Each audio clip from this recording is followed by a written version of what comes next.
All that is necessary for the triumph of evil is that good men do nothing. Edmund Burke. He took 4 days to get there. The job itself was another full day. Now, headed home, he'd considered going back through Dallas, but that was the route he'd use to get to the job. Rules were rules, and one ironclad number was, don't ever use the same path twice. This was his 4th job. So far, everything had gone just fine. The rules seemed to work. The killer was long gone from the West Texas cattle ranch before the body was discovered. Authorities accepted the evidence and declared the case closed, despite the fact that the victim was indeed a sitting United States senator. The dead man had been found mostly suspended by 2 strands of barbed wire, his body on the far side of the fence with the wires tightly around and cutting into his neck. A dead calf, also tangled in the lower wires, lay nearby. Careless riders had been known to lose their balance and fall into the wire. This scene had all the markings of such an accident, including the motivation for a rider to lean into the fence. It looked as though the senator had struggled to free himself, at least for a short time. The marks on his neck were in a complete circle, indicating he'd twisted, trying to free himself. But evidence can be deceitful. The assassin was a loner who wasn't from Texas. He'd first been drawn to the state by a need to confirm suspicions of unspeakable acts by this powerful public official. While doing so, the loner had devised 3 possible ways to carry out the kill.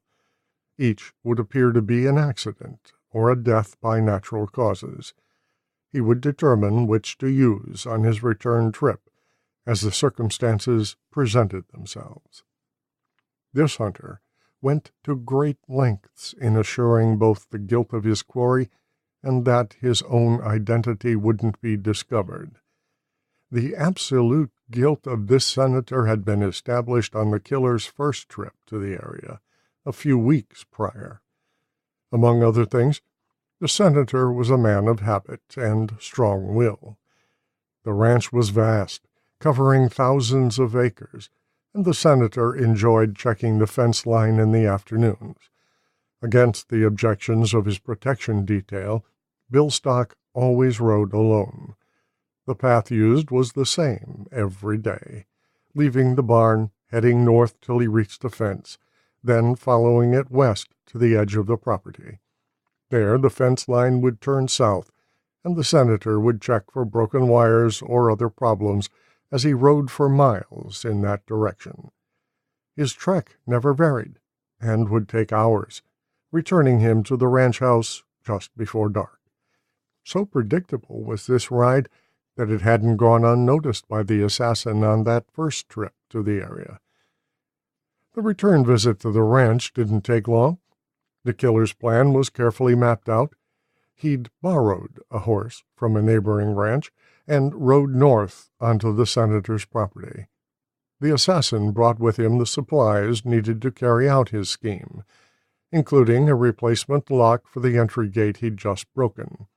Finding the dead calf resolved the how, and having already picked the where, it was simply a matter of pulling the carcass under the lower strand of wire and then dragging the calf to the location.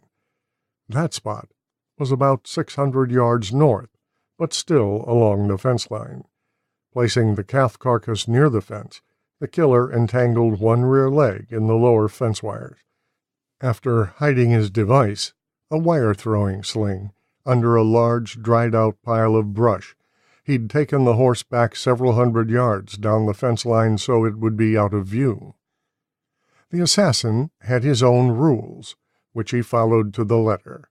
Rules, though concocted by him, had served their purpose well thus far. One of the rules required him to think of himself in the third person while on a mission. This worked for the loner by keeping him focused on his other identity, the one that inspired him. A student of the American Revolution and its heroes, he'd picked a relatively unknown revolutionary figure as his surrogate model. The alter ego created was SILAS, Silas the Patriot.